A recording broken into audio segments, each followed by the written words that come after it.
जी, अब हो रही है। Yes sir. जी, स्टार्ट करें। जी सर। जी आयशा, चैप्टर का नाम रीड करें। सर स्टार्ट हो रही है ये स्क्रीन शेयरिंग चैप्टर ना, का नाम अभी चल क्या रही है। है? सर स्क्रीन नहीं आ रही। चलो मैं दोबारा से शेयर करता हूँ आपके पास। शेयर। जी, अब देखिए आपको। जी दिखा सर। जी, चैप्टर का नाम क्या है? सैम्पलिंग। अच्छा, रिसर्च में हमारे पास दो ऑप्शन है। या तो हम पूरी पॉपुलेशन से डेटा ले लें, या तो हम पॉपुलेशन के एक छोटे से पार्ट से डेटा लें और उस छोटे से पार्ट से पूरी पॉपुलेशन को रिप्रेजेंट कर दें। ये बात समझ में आती है आपको? जी सर। रिपीट करें। रिसर्च में हमारे पास दो ऑप्शंस हैं। या तो जी। हम पूरी पॉपुलेशन का डेटा ले लें, जी, या फिर सिर्फ उसके अंदर देखिए एक पार्ट। आपकी जो रिसर्च की फाइंडिंग है ना, आपने जो भी रिजल्ट बनाए वो पॉपुलेशन को रिप्रेजेंट करेंगे, ठीक है। आपके रिजल्ट पॉपुलेशन के लिए है। अब यहाँ पे हमारी माइंड में दो बातें आएगी। या तो हम पूरी पॉपुलेशन से डेटा ले लें, या तो हम पॉपुलेशन के छोटे से हिस्से से डेटा ले लें। यहाँ पे माइंड में ये बात आएगा कि जब हम पूरी पॉपुलेशन से डेटा लेंगे तो इसको क्या कहा जाएगा, और जब छोटे से हिस्से को डेटा लेंगे तो उसको क्या कहा जाएगा। जब आप छोटे से हिस्से से डेटा लेंगे तो इसे कहा जाएगा सैंपल लिया, और जब पूरी पॉपुलेशन से डेटा लेंगे तो कहेंगे सेंसस किया। समझ में आती है बात? Yes sir. अगर आपने सबसे डेटा ले लिया तो इसे क्या कहेंगे? अगर पूरा वो उसको वो कहेंगे कंसेंसस। सेंसस। सही आंसर। कंसेंसस नहीं, सेंसस, मर्दमशुमारी। मर्दमशुमारी को क्या कहते हैं इंग्लिश में? जी जी सेंसस कहते हैं ना, सर। कंसेंस। सही है, कंसेंसस नहीं, सेंसस का वर्ड है, ठीक है। और जी अगर सर आपने जी। छोटे से पार्ट से ले लिया तो तो सैंपल। सैंपल। ये पूरा चैप्टर हमें पढ़ने की जरूरत कब पड़ेगी? बोले। सर जब हमें करनी होगी सैम्पलिंग, जब जी, हमें।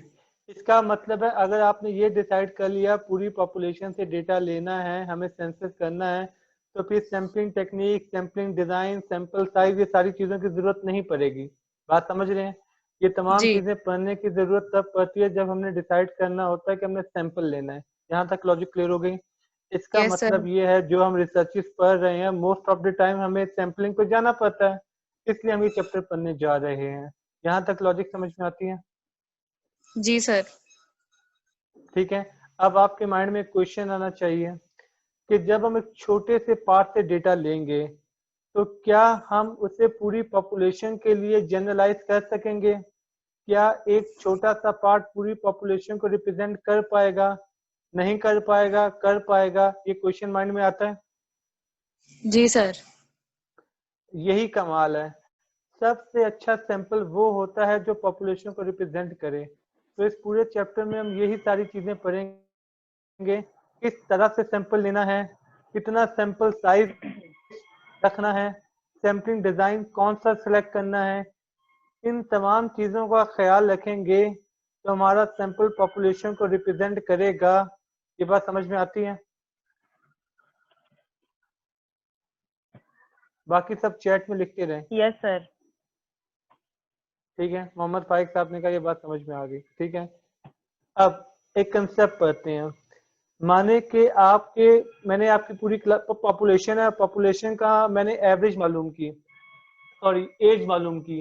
एज क्वांटिटेटिव वेरिएबल है, क्वालिटेटिव वेरिएबल है? बोले। चैट में आंसर आ गया, क्वांटिटेटिव वेरिएबल है, परफेक्ट हो गया। अब मुझे ये बताएं कि एज को रिप्रेजेंट किससे किया जाएगा? ये हम डिस्क्रिप्टिव एनालिसिस में पढ़ चुके हैं सारा कुछ। मीन से। मोहम्मद फाइक साहब ने बिल्कुल सही आंसर दिया। अब एज्यूम करें मेरी पॉपुलेशन का मीन आ गया 25, तो एवरेज एज जो है पॉपुलेशन की वो 25। अच्छा, अब मैंने क्या किया, मैंने कहा काम करते सैंपल ले लेते हैं। मैंने जब सैंपल कलेक्ट किया और मैंने सैंपल की एज मालूम की, तो सैंपल की एज जा रही थी 23। अब जो लोग सैंपल लेंगे और सैंपल से पॉपुलेशन को रिप्रेजेंट करेंगे तो वो लोग समझेंगे पॉपुलेशन की एज भी 23 है। यहाँ तक बात समझ में आ गई? Yes sir. ठीक है, पॉपुलेशन का मीन था 25, आपके सैंपल का यस मीन सर। कितना? बोले। 25। वो तो पॉपुलेशन का था ना, सैंपल का क्या था? चैट में कोई बताए। एक्चुअली मैं चेक करना चाह रहा हूँ, आप लोग सुन। 23 जी, अनंत ने सही आंसर दिया। सैंपल का था 23 और पॉपुलेशन का 25। कितने का डिफरेंस है? सर आपको मेरी आवाज आ रही है? ये डिफरेंस है 2 का, इसलिए हम कहते हैं सैम्पलिंग एरर। तो सैम्पलिंग एरर की डेफिनेशन क्या बनी? Difference between population and sample. ठीक है, यहाँ तक लॉजिक समझ में आ गई? Yes sir. किसी बच्चे का माइक ऑन है जिसमें बैकग्राउंड में म्यूजिक आ रहा है, वो म्यूजिक को बंद करें। यहाँ चलें, आगे चलें। जी सर। इसका मतलब है जब भी हम सैंपल लेंगे तो चांसेस तो रहेंगे सैम्पलिंग एरर के, तो हमारी कोशिश होनी चाहिए सैम्पलिंग एरर को जितना मिनिमाइज कर सकें, सैम्पलिंग एरर को जितना रिड्यूस कर सकें उतना अच्छा है। तो सबसे अच्छा सैंपल कौन सा है जो पॉपुलेशन को रिप्रेजेंट करे? सबसे अच्छा सैंपल कौन सा है जिसमें कम से कम सैम्पलिंग एरर हो? यहाँ तक लॉजिक समझ में आ गई? Yes sir. ठीक है, ये आयशा अब्दुल रहमान, बैकग्राउंड में आपका म्यूजिक बजता है या किसी और का माइक ऑन है? सर वो 14 अगस्त। आज एक मिनट, मैं कुछ करती हूँ इसके लिए। तो घर से बाहर से आवाजें आ रही है, जी सर। तो फिर काम करें माइक सर म्यूट एक कर लें। मिनट में। आप लोग मुझे चैट में आंसर देते रहेगा, माइक को छोड़ें फिर आप। अच्छा, देखें अब आ रही है? अब तो नहीं आ रही ना? बेहतर है कुछ। ठीक है, आगे जी अब चलें। नहीं आएगी। जी चले। चलें ठीक है। अच्छा, मैं आपको एक और बात बता दूं, मैं आज फ्री जूम का वर्जन यूज कर रहा हूँ, तो 40 मिनट के बाद क्लास एंड हो जाएगी। तो दोबारा से वो जो लिंक मैंने शेयर किया, इस पर क्लिक करके दोबारा से आ जाएगा। ठीक है। ठीक है। ठीक है, तो अभी हमने पॉपुलेशन पढ़ लिया, सैंपल देख लिया कि सैंपल और पॉपुलेशन, सेंसस और सैंपलिंग में फर्क क्या होता है, और अभी तक हमने एक कंसेप्ट पढ़ा, सैंपलिंग एरर। यहाँ तक क्लियर हो गया? Yes sir. चलें आगे चलते हैं। ये चीज मैं आपको करवा चुका हूँ ऑलरेडी, मैं दोबारा स्पीड में करवा रहा हूँ। ठीक है, माने ये मेरी पूरी पॉपुलेशन है। ठीक है, ये सर्कल बना लिया। अभी मैं डॉट क्लिक कर रहा हूँ, डॉट दिख रहे हैं आपको? तो वैसे मैं इनका साइज बढ़ा देता हूँ, ये ज्यादा बड़ा हो गया।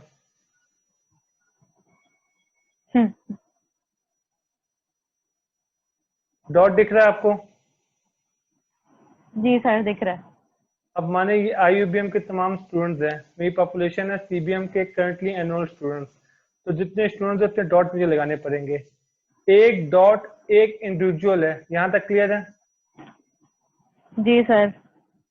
एक डॉट एक स्टूडेंट है, यहाँ तक क्लियर है? Yes sir. तो इन तमाम को जमा करूंगा तो पॉपुलेशन बन जाएगा। जी बन जाएगा। तो पॉपुलेशन की डेफिनेशन बन गई, सेट ऑफ ऑल एलिमेंट। जी सर। क्योंकि ये एक इंडिविजुअल एक एलिमेंट है, तो तमाम के सेट को हम लोग क्या कहेंगे? पॉपुलेशन। पॉपुलेशन कहेंगे। यहाँ तक लॉजिक क्लियर होगी? यस अब सर। माने मेरी पॉपुलेशन में 12,000 बच्चे हैं, कितने डॉट लगाने पड़ेंगे? 12,000। 12,000। ठीक है, अब एज्यूम करें ये 12,000 डॉट्स लग गए, 12,000 बच्चा आ गया। और ये जो सर्कल दिख रहा है आपको, ये जो मैंने बनाया, ये मैंने सैंपल कलेक्ट कर लिया। ठीक है, ठीक है। ये जो इसके अंदर डॉट लगे हुए हैं, ये वो बच्चे जो सैंपल का पार्ट है, और ये बाकी वाले वो स्टूडेंट है जो सैंपल का पार्ट नहीं बने। यहाँ तक क्लियर है? जी सर। तो ये जो सैंपल के अंदर एलिमेंट है, इनको बाकियों से डिफ्रेंशिएट कैसे करेंगे? तो हम इन्हें कहेंगे ये हमारे सब्जेक्ट है। क्या कहेंगे? ये हमारे सब्जेक्ट हैं। तो सब्जेक्ट भी एलिमेंट ही होता है, लेकिन वो वाला एलिमेंट होगा जो सैंपल का पार्ट बना है। ये बात समझ में आ गई? Yes sir. माने मेरी पॉपुलेशन में 20,000 कोरोना के पेशेंट हैं और मुझे एक्सपेरिमेंट करना है। मैंने सैंपल के लिए 20 लोगों को सिलेक्ट कर लिया, तो वो जो 20 एलिमेंट है जो मेरे सैंपल में आए हैं उनको मैं क्या कहा करूंगा? सब्जेक्ट। सब्जेक्ट। मेडिकल की टर्म में ये काम बहुत ज्यादा यूज होता है, सब्जेक्ट का वर्ड यूज होता है। तो जिससे भी एक्सपेरिमेंट कर रहे होते हैं उसको वो लोग सब्जेक्ट कहते हैं। मतलब ये वो एलिमेंट है जिसके ऊपर हम काम कर रहे हैं, ये हमारे सैंपल में से है। ये बात समझ में आ गई? Yes sir. तो पॉपुलेशन की डेफिनेशन क्या थी?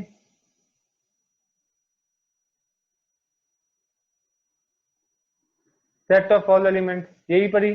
ठीक लिखा है अनम ने चैट के यस अंदर। सर। और सैंपल की डेफिनेशन क्या बनी? सब सेट ऑफ पॉपुलेशन। क्या बन गई? सब set of. Yes sir. Population. ठीक है। अब ये जितने भी बच्चे हैं, जैसे मैंने आपकी क्लास के बच्चे हैं, मैं एक लिस्ट बना दूंगी जिसे अटेंडेंस शीट कहते हैं। ठीक है, मैं तमाम सीबीएम के बच्चों की एक लिस्ट बना दूं। उस लिस्ट को कहा जाता है सैम्पलिंग फ्रेम। क्या कहा जाएगा? Sampling frame. जी। लिस्ट ऑफ ऑल एलिमेंट, उसकी डेफिनेशन क्या बन गई? List of all elements. ठीक है। तो अभी तक हमने पॉपुलेशन देख लिया, सैंपल देख लिया, एलिमेंट देख लिया, सब्जेक्ट देख लिया, सैम्पलिंग फ्रेम देख लिया और सैम्पलिंग एरर देख लिया। ये सारी चीजें कर ली? Yes sir. अच्छा, अब आगे।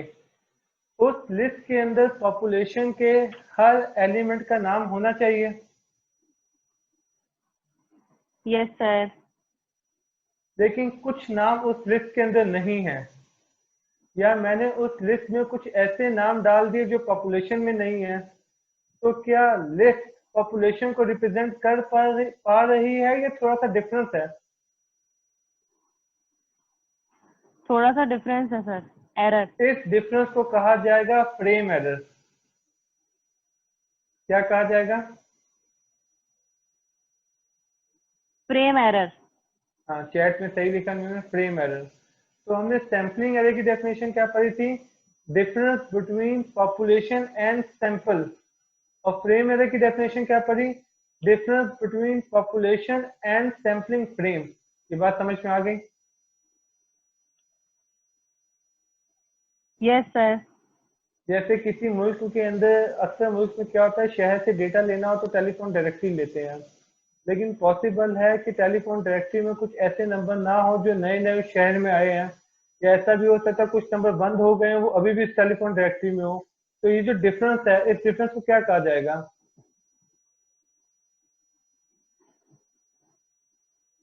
ये लिस्ट। फ्रेम एरर कहा जाएगा। ठीक है, sir frame error. Chat chat में आंसर आ गया, फ्रेम एरर कहा जाएगा। ठीक है। अब आपकी क्लास में 42 45 बच्चे हैं। ठीक है, माने एक पॉपुलेशन है। मैंने आपकी क्लास में से 2-3 बच्चों को सीआर बना दिया, 5-6 बच्चों को कहा कि आप सब क्लास को रिप्रेजेंट करेंगे। ठीक है। अब मुझे मोहम्मद फाइक साहब ने कहा कि सर आपने जो सीआर बनाए हुए हैं ना, ये पूरी क्लास को रिप्रेजेंट कर रहे हैं। ठीक है, और ये रिप्रेजेंटेशन ठीक नहीं कर पा रहे। जी। जैसी क्लास है ये वैसा रिप्रेजेंट नहीं कर पा रहे। तो फाइक साहब मुझसे क्या कहना चाह रहे हैं, मैं कौन सा एरर कर रहा हूँ? Frame error. Sampling sampling error. Error. जी, क्योंकि ये कहना चाह रहे हैं कि सैंपल पॉपुलेशन को रिप्रेजेंट नहीं कर पा रहा। डन हो गया? आपने जो सैंपल लिया और जो पॉपुलेशन है उस दोनों में डिफरेंस आ रहा है, तो ये कहेंगे सैंपल और पॉपुलेशन में डिफरेंस है तो सैंपलिंग एरर। फिर फाइक साहब ने मुझसे कहा सर आपने जो अटेंडेंस शीट बनाई हुई है ना, उसमें 48 बच्चों के नाम है, जबकि क्लास में 39 बच्चे एनरोल है। ये बाकी 9 बच्चे ड्रॉप कर चुके हैं, हमारी क्लास में नहीं है, स्टिल आपकी लिस्ट में है। तो आपकी जो लिस्ट है ना वो क्लास को रिप्रेजेंट नहीं कर पा रही, इसलिए हम क्या कहेंगे? Frame error. अच्छा, फिर इन्होंने मुझसे सर कहा कि फ्रेम सर एरर। ये जो 5 बच्चे हमारी क्लास के अंदर है इसका नाम लिस्ट में अवेलेबल नहीं है, ये भी क्या है? ये भी फ्रेम एरर है। ये बात समझ में आ गई? जी सर। ठीक है, तो हमने फ्रेम एरर भी पढ़ लिया, आगे चलें। जी सर। अच्छा, पहले मैं आपकी टर्मिनोलॉजी क्लियर करवा दूं, उसके बाद फिर मैं आऊंगा उसके ऊपर। किसके ऊपर? मेन कंसेप्ट के ऊपर, ठीक है। ये चीज वैसे मैं आपको ऑलरेडी क्लियर कर चुका हूँ, ये रिवीजन हो रहा है एक तरह से। मैं यहाँ पे लिखता हो जाता हूँ, यहाँ पे टैक्स लिख सकते हैं ना। अभी तक हमने पॉपुलेशन, दिख रहा है आपको, पॉपुलेशन कर लिया, सैंपल कर यस लिया, सर। सैंपलिंग एरर कर लिया ना हमने, फ्रेम एरर भी कर लिया, और यस क्या किया सर। हमने, एलिमेंट और सब्जेक्ट और subject. Sampling frame, frame. Sampling frame भी कर लिया हमने। अच्छा, यहाँ पे हमने सेंसस ही पढ़ लिया था। ये सारी चीजें हम पढ़ चुके अभी तक। Yes sir. आगे चलें, आगे जी चलें, सर। ठीक है। पॉपुलेशन पढ़ लिया, सैंपल पढ़ लिया, जी। सेंसस पढ़ लिया, sampling error, frame error, element error, subject, sampling frame. Hasan साहब कह रहे हैं कि सब्जेक्ट क्या होता है। हसन साहब ये देखें, ये मेरी पूरी पॉपुलेशन है, एक बच्चा एक एलिमेंट है, ये 4 बच्चे जो सैंपल में सिलेक्ट हो गए थे, वो एलिमेंट जो सैंपल में सिलेक्ट हुए उन्हें हम सब्जेक्ट कहेंगे। माने आपकी क्लास में 40 स्टूडेंट्स हैं, इसका मतलब 40 एलिमेंट्स है। अगर मैं उनमें से 5 बच्चों का सैंपल ले लूं, तो वो जो 5 बच्चे सैंपल का पार्ट बने हैं, उन 5 बच्चों का सब्जेक्ट कहा जाएगा। ये बात समझ में आ गई? Yes sir. अच्छा, हमने एक चैप्टर पढ़ा एलिमेंट ऑफ रिसर्च डिजाइन, उसमें एक हेडिंग था सैम्पलिंग यूनिट। ये कंसेप्ट भी समझे, सैम्पलिंग यूनिट का कंसेप्ट क्या है। माने कि आपकी क्लास मेरी पॉपुलेशन है, तो क्लास में 45 बच्चे हैं, तो बताएं यहाँ पे कितने डॉट लगेंगे? 45। 45। तो एक डॉट एक बच्चा है, राइट। Yes sir. एक डॉट एक इंडिविजुअल है, राइट। Yes sir. अच्छा, आगे चलते हैं। मैं आपको 5-5 बच्चों के ग्रुप बना दूं, ठीक है। 9 ग्रुप बनेंगे, तो मुझे 9 असाइनमेंट मिलेंगे, 45 असाइनमेंट्स मिलेंगे। 9 9, असाइनमेंट। परफेक्ट हो गया। तो अगर मैं ग्रुप को जमा करूं, पॉपुलेशन बनाऊं, तो मेरे पास 9 डॉट बनेंगे। तो एक डॉट एक क्या होगा? यूनिट। ग्रुप होगा। हाँ, ग्रुप होगा, ठीक है। इसका मतलब ये है, अक्सर लोग पूछते हैं आपका जो एलिमेंट है, आपका जो सैम्पलिंग यूनिट है, वो कौन है? वो इंडिविजुअल है, वो डायर्स है, वो ग्रुप है, वो ऑर्गेनाइजेशन है, वो कल्चर है, वो क्या है? मिसाल के तौर पे मैंने आपसे कहा पॉपुलेशन मेरी ये वो है, ऐसे बैंक जो पहले गवर्नमेंट के थे अब प्राइवेटाइज हो गए। आपने एक पूरी पॉपुलेशन बनाई, तो एक डॉट एक बैंक हुआ ना। Yes sir. तो माने 12 डॉट लगे, तो मतलब 12 बैंक ऐसे जो पहले गवर्नमेंटाइज थे फिर बाद में प्राइवेटाइज हो गए, राइट। Yes sir. तो एक एलिमेंट एक बैंक है, इसका मतलब है सैम्पलिंग यूनिट में इंडिविजुअल नहीं है, ऑर्गेनाइजेशन है। ये बात समझ में आ गई? सही है, समझ गए। तो आप ये हमने एलिमेंट ऑफ रिसर्च डिजाइन के अंदर ये हेडिंग मैंने कवर की थी। उसमें था individual, dyads, group, organisation. Dyads में 2 लोग शामिल आ जाते हैं, जैसे बॉस एम्प्लॉय हो गया, ठीक है। याद आया हसन साहब जी आपको? सर। आगे चलें। तो ये जरूरी नहीं है कि आपका एलिमेंट हमेशा इंडिविजुअल हो। ये लॉजिक क्लियर हो गई? जी सर। अब ये मैंने आपको सब क्लियर क्यों किया, इसकी वजह क्या है, इसकी लॉजिक समझे।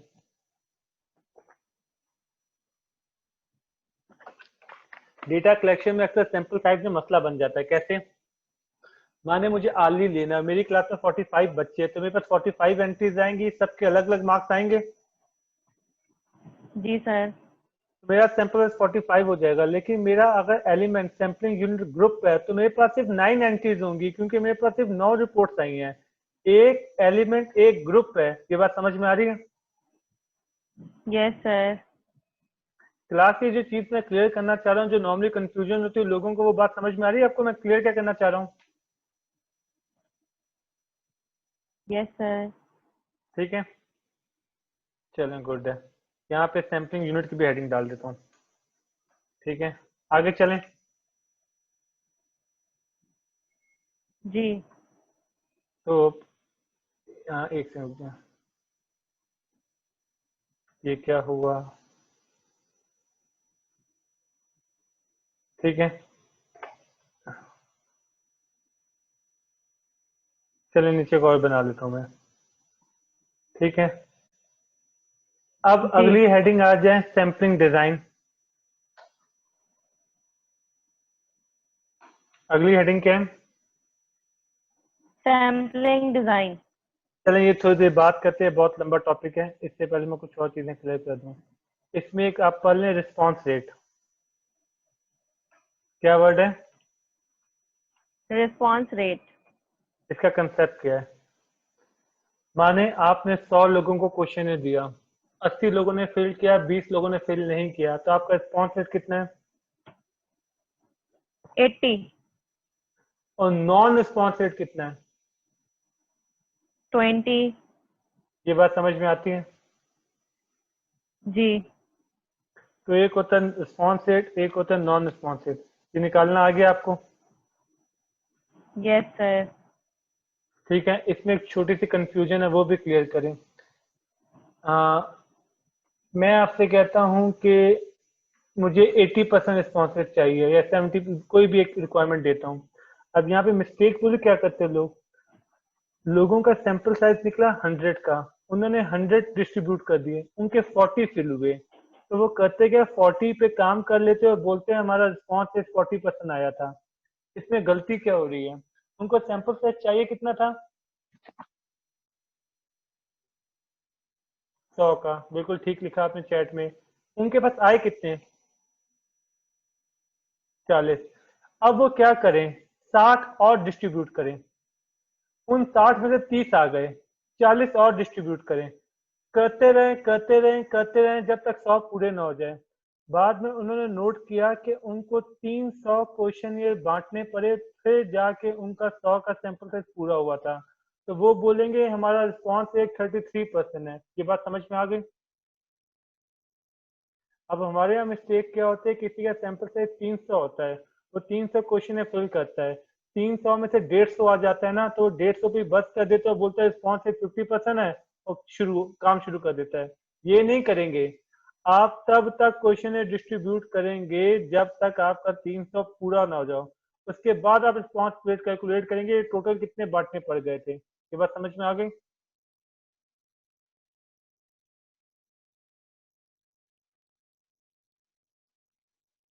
क्लास, ये बात समझ में आ गई?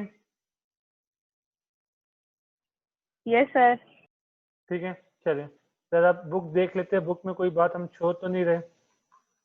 बुक के साथ पॉपुलेशन हमने देख लिया, बोले आयशा अब्दुल रहमान आप इतना स्लो यस क्यों हो सर। गई हैं? आप अपना 4G एक्टिवेट करें। सर वो एक्चुअली पॉपुलेशन, नहीं नहीं सर, एलिमेंट, नेट सैंपल, ठीक चल रहा है। सैम्पलिंग यूनिट, सब्जेक्ट, ये सारी चीजें हमने कर ली।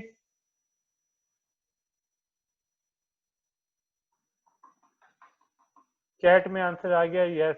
चलें ये देखें, population, element, sample, sampling unit, subject, parameter, reason, ये सारी चीजें हमने कर ली। ठीक है, अगली हेडिंग क्या है?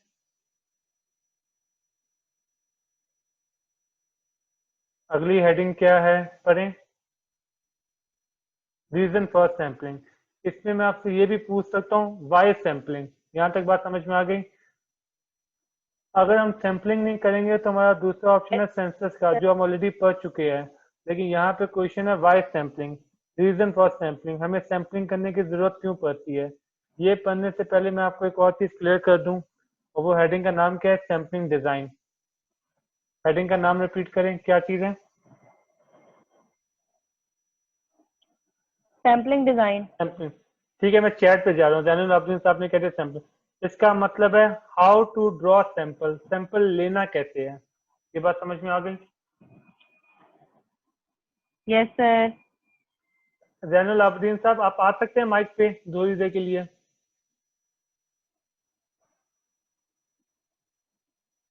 जैनुल आबदीन साहब, हाँ जी सर, अगर कनेक्टिविटी सुना हो आ जाता हूँ मैं। चलें आ जाए आ जाए।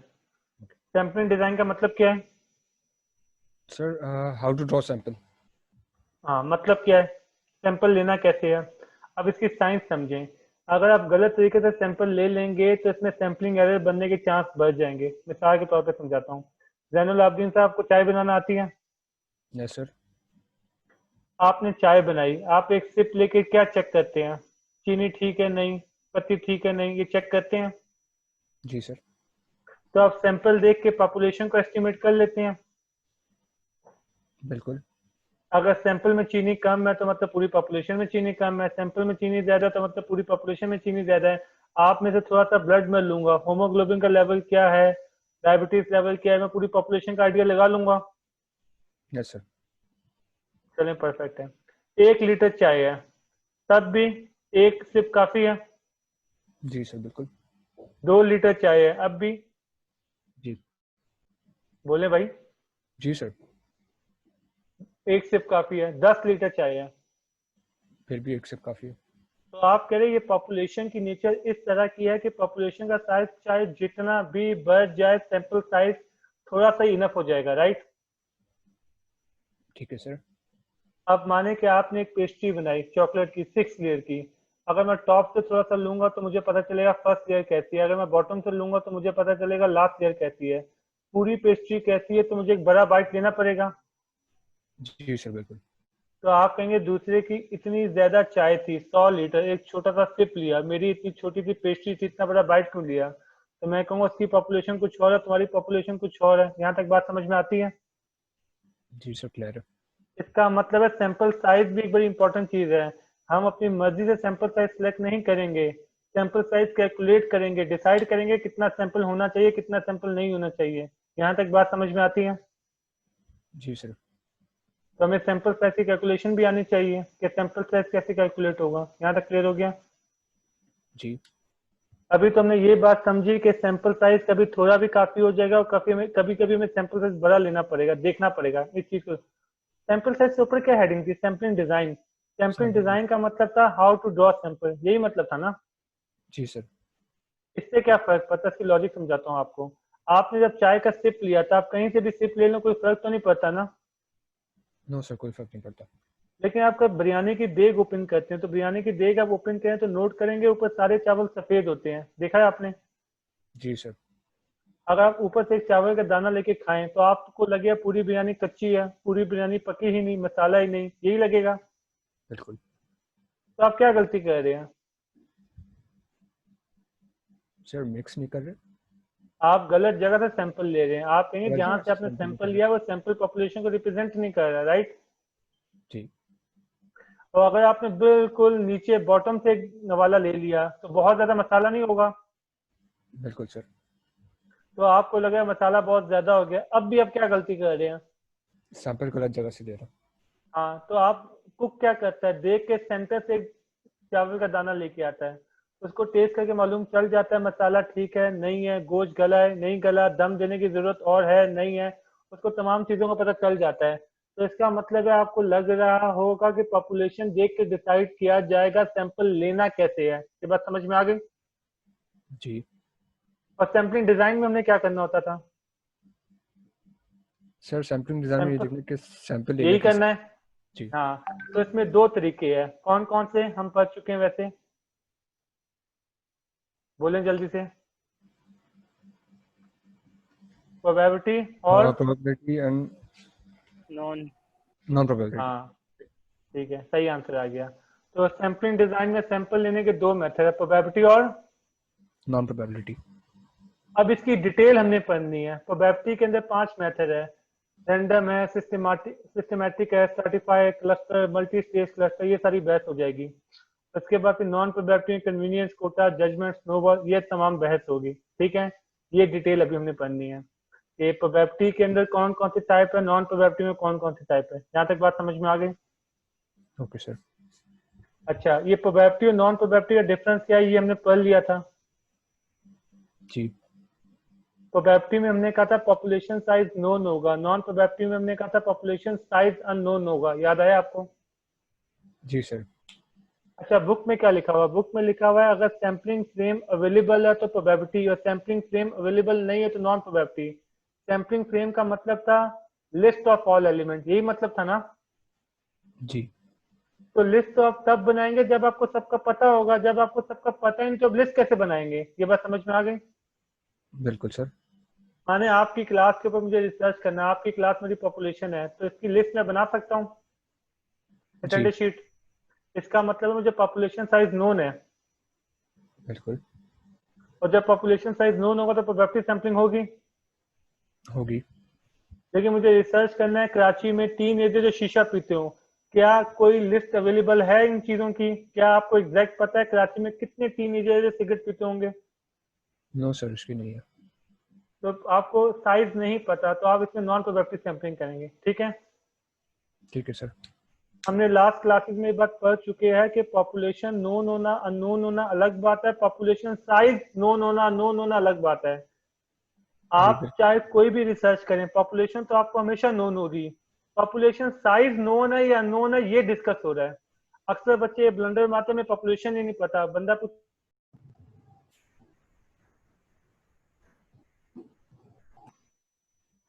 जी स्क्रीन शेयर हो रही है आपके पास? No sir. चलो, अब हुई? हो रही है। तो अब हमने सिर्फ पढ़ना है, सब कुछ हमारा हो चुका है, अब हमने पढ़ना है सैम्पलिंग डिजाइन। ये आपको दिख रहा है प्रोबेबिलिटी सैम्पलिंग और नॉन प्रोबेबिलिटी सैम्पलिंग, दिखा आपको? Yes sir. अब ये हम पढ़ चुके हैं प्रोबेबिलिटी सैम्पलिंग किसे कहना है, नॉन प्रोबेबिलिटी सैम्पलिंग किसे कहना है। इस डिस्कशन को हम बाद में दोबारा नहीं करेंगे, हम ऑलरेडी कर चुके हैं।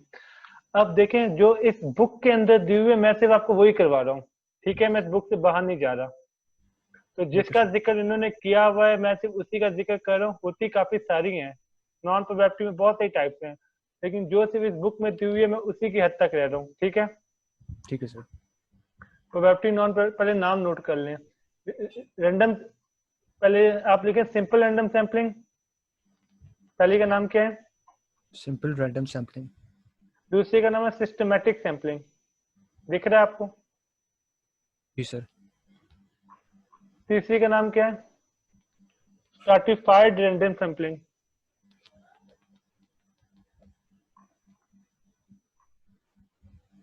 एक काम करता हूँ, मैं पेन के अंदर लिख देता हूँ, जैसे ये बनाया था ना, ठीक है, लिख देता हूँ मैं। ये आपने नोट कर लिया है? सर ये 3 ही है। पहली का नाम क्या था? पहली का नाम क्या था? Simple random sampling. दूसरी का नाम क्या था? सिस्टमैटिक। तीसरी का नाम क्या था? Stratified random sampling. अच्छा, इसकी फर्दर 2 टाइप्स है, प्रोपोर्शनेट और डिसप्रोपोर्शनेट। स्ट्रैटिफाइड की। हाँ, प्रोपोर्शन होता है ना, प्रोपोर्शन निकालो। सर आपने जो 2 टाइप्स बताई, ये स्ट्रैटिफाइड की है। जी जी जी जी, स्ट्रैटिफाइड 2 कैटेगरीज में डिवाइड होगा, प्रोपोर्शनेट और डिसप्रोपोर्शनेट। ठीक है सर। तो एक्चुअली प्रोपोर्शनेट स्ट्रैटिफाइड सैम्पलिंग अलग होना चाहिए था, डिसप्रोपोर्शनेट अलग होना चाहिए था, ठीक है। जी। लेकिन इसने एक ही हेडिंग में दोनों एक्सप्लेन कर दिए। ओके। कितनी हो गई? 3। 3 हो गए सर। आगे लिखें क्लस्टर सैम्पलिंग,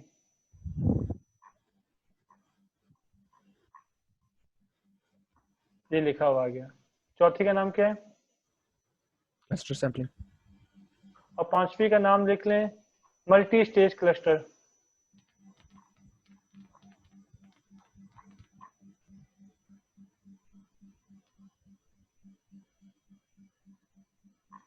सर ये इसमें क्लियर हो सिंगल गया?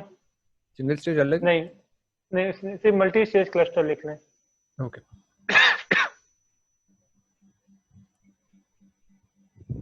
यहाँ तक क्लियर हो गया? जी सर। अब इसमें एक्चुअल में कंसेप्ट ये, क्लस्टर कुछ नहीं होता, एक होता है सिंगल स्टेज, एक होता है 2 स्टेज, एक होता है 3 स्टेज, एक होता है 4 स्टेज। इन्होंने क्या किया है, सिंगल स्टेज को क्लस्टर कह दिया है, और 2 3 4 5 6 सबको उठा के कहाँ पे ले गए हैं? मल्टा है। हाँ, ये बात समझ में आ रही है आपको? जी। तो क्लस्टर में होता है 1 स्टेज, 2 स्टेज, 3 स्टेज, 4 स्टेज। तो उन्होंने 1 स्टेज को अलग से क्लस्टर का नाम दे दिया, 2 3 4 को मल्टी स्टेज का नाम दे दिया। ठीक है सर। तो 5 नाम हो गए, मैं रिपीट करता हूँ। पहला हो गया simple random sampling, simple random. दूसरा हो गया सिस्टमैटिक सैम्पलिंग, तीसरा हो गया स्ट्रैटिफाइड, चौथा हो गया आपका, क्लस्टर। और पांचवा हो गया मल्टी स्टेज क्लस्टर, ठीक है। जी। अब नॉन प्रोबेबिलिटी में नोट कर लें।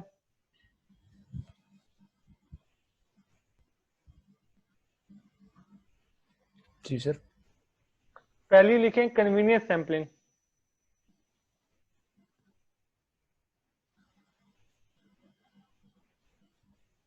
जी सर, कन्वीनियंट सैम्पलिंग। दूसरी लिखें कोटा सैंपलिंग,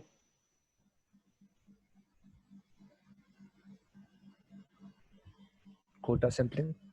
तीसरी लिखें जजमेंट सैंपलिंग।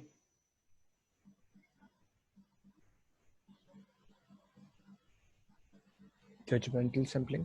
आपको स्लाइड पे प्रपोजिव दिख रहा होगा, जी सर।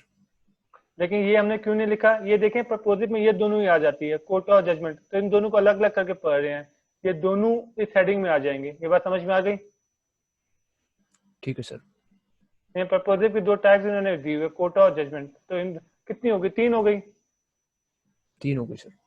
चौथी का नाम लिखेंगे स्नोबॉल।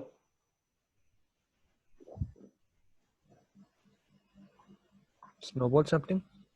हाँ, स्नोबॉल सैंपलिंग। जी सर। लिख लिया?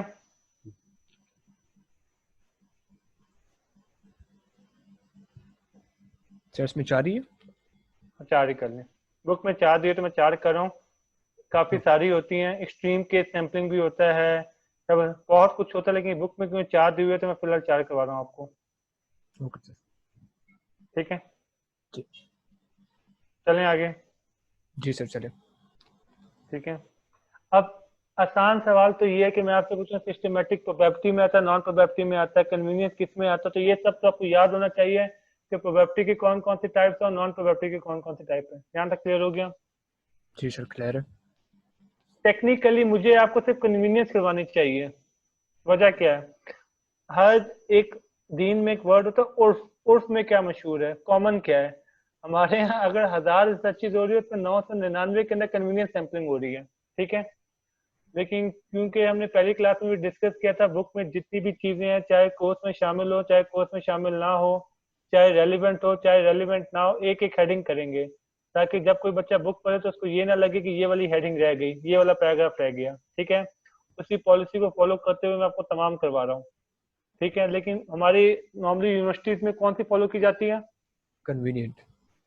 इससे आपने एक और कंक्लूजन निकाल लिया होगा। क्या कंक्लूजन निकाला आपने? क्या आप पेपर में भी यही देंगे? कि ज्यादातर नॉन ये कौन था? Probability sampling. जी, ये सही कंक्लूजन है। ठीक है, कौन था ये अक्लमंद? इमाद। हाँ, इमाद साहब ने सही कंक्लूजन निकाला। इसका मतलब है कि हमारी ज्यादातर रिसर्चेज में हमें पॉपुलेशन साइज नहीं पता होता, ज्यादातर रिसर्चेज में नॉन प्रोबेबिलिटी सैंपलिंग यूज हो रही होती है। और 384 वाला मसला अभी हमने डिस्कस नहीं किया था, बात समझ में आ गई? जी। और पेपर में तो जाहिर बात है जो हम पढ़ेंगे वो हम करेंगे, तो पेपर में जो जो बात एक दफा मेरे मुंह से क्लास से निकल गई, समझे पेपर में आ सकती है। बिल्कुल आ सकती है। ठीक है, चलें आगे। जी सर। अब एक एक करके पढ़ते हैं। पहले प्रोबेबिलिटी पढ़ें, पहले नॉन प्रोबेबिलिटी पढ़ें। जी आयशा अब्दुल रहमान बीबी, क्या पढ़ना है पहले? Sir probability. अच्छा, क्योंकि मैंने आपसे कहा था कन्वीनियंस ज्यादा यूज होती है, और कन्वीनियंस के साथ पार्ट था नॉन प्रोबेबिलिटी का। लेकिन चलिए पहले जी प्रोबेबिलिटी पढ़ लेते हैं, बुक में भी पहले प्रोबेबिलिटी दिया होता है। ठीक है, तो प्रोबेबिलिटी को फोकस करते हैं, स्टार्ट करें। फिर आपको सही पढ़ाना ना, इसलिए फिर लाइन वो खराब हो जाएगी ना इसकी। आपने नोट किया जो मैंने पुराना लेक्चर दिया वो भी मैं लाइन के हिसाब से नहीं चला, क्योंकि लाइन का मसला ये था कि ऑथर को लगता था कि पहले ये कंसेप्ट पता होना चाहिए, लेकिन मेरा जो टीचिंग एक्सपीरियंस था मुझे था कि नहीं, पहले मैं सारी टर्म्स क्लियर कर दूं, फिर करवाने में आसानी होगी। तो आपने नोट किया होगा तो सैंपल साइज जो पढ़ाया जाता है ना, कि सैंपल साइज कितना होना चाहिए, ये सबसे एंड में पढ़ाया जाता है, लेकिन आपने नोट किया होगा मैं वो पहले करवा चुका हूँ आपको सैंपल साइज। जी। ठीक है, जी सर। तो वो हर बंदे को ऑर्डर डिफरेंट लगता है। चलें स्टार्ट करते हैं, इसकी एक एग्जांपल कर लेते हैं। अगर आपको डिनर पे मैं बुलाऊं क्लास को, मैं आपके सामने राइस भी रखूं, चिकन भी रखूं और 3-4, तो आपने नोट किया कुछ लोग राइस से स्टार्ट करते हैं, कुछ लोग सालन से स्टार्ट करते हैं, है ना? जी। सही ऑर्डर क्या है? हर किसी की मर्जी भाई। हर किसी की अपनी मर्जी। सही है, तो किसी को लगता है कि ये ऑर्डर सही है, किसी को लगता है वो ऑर्डर सही है, तो फिर टीचर भी डिपेंड करता है। उसे अक्सर लगता है कि बुक वाले ने ऑर्डर ठीक नहीं रखा हुआ, पहले ये कंसेप्ट बताना चाहिए उसके बाद ये कंसेप्ट बताना चाहिए। तो वो फिर ऑर्डर थोड़ा बहुत आगे पीछे कर देते हैं। चलिए स्टार्ट करते हैं, ठीक है। पहले का नाम क्या था? Simple random sampling. Random sampling. मैं आपकी क्लास को लेके चलता हूँ, मेरी पॉपुलेशन में आपकी क्लास के बच्चे हैं, माने आपकी क्लास में 100 बच्चे हैं। रिपीट करें, कितने बच्चे हैं? 100। तो क्या मुझे एक एक बच्चे का पता होगा? बिल्कुल पता होगा। हाँ, क्योंकि रैंडम सैम्पलिंग में तो जाहिर बात है, प्रोबेबिलिटी सैम्पलिंग में तो सब बच्चों का पता होगा। डन हो गया। मैंने फार्मूले से पूछा बताओ कितने बच्चे चाहिए, उसने मुझे कहा कि आप एक काम करो 10 बच्चे ले लो मिसाल के तौर पे। मेरा सैंपल साइज कितना आ गया? 10। 10। अनम के सिलेक्ट होने के चांसेस क्या है?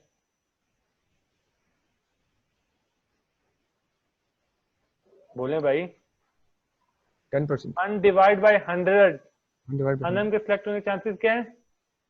1 डिवाइड 0.1%। ठीक है। जैनुल आबदीन के सिलेक्ट होने के चांसेस क्या है? सेम होंगे सर। 1 1 divide divide by 100।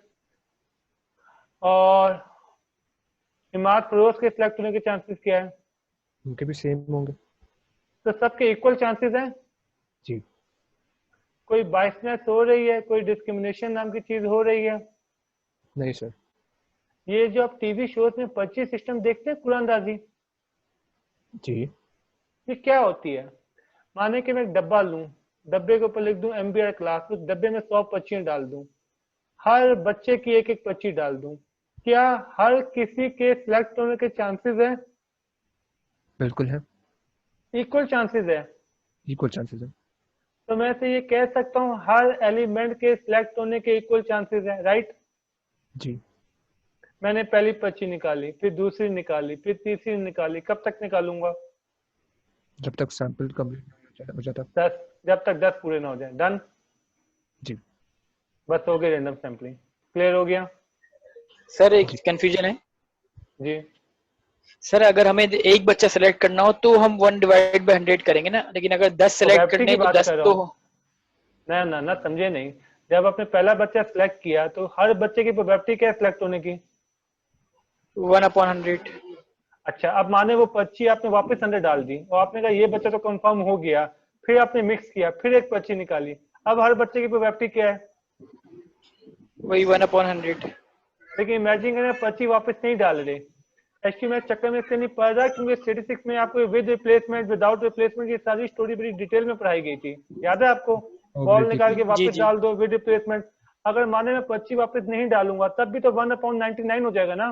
बात तो वही है, सबके लिए इक्वल चांसेस है। जब दूसरा बच्चा सिलेक्ट हो जाएगा तो तीसरे के लिए प्रोबेबिलिटी 1/98 हो जाएगी, सबके लिए 1/98 हो रही है। ये बात समझ में आ रही है? जी। पॉइंट ये कोई डिस्क्रिमिनेशन नहीं, कोई बाइसनेस नहीं है, जितने भी बच्चे डब्बे में रह जाते हैं सबके इक्वल चांसेस है और बिल्कुल रैंडम काम चल रहा है। यहाँ तक बात समझ में आ गई? Yes sir. बोले, यहाँ तक क्लियर हो गया?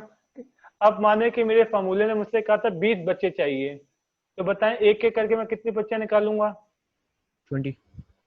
20 निकाल लूंगा। ये बात समझ में आ गई? जी सर।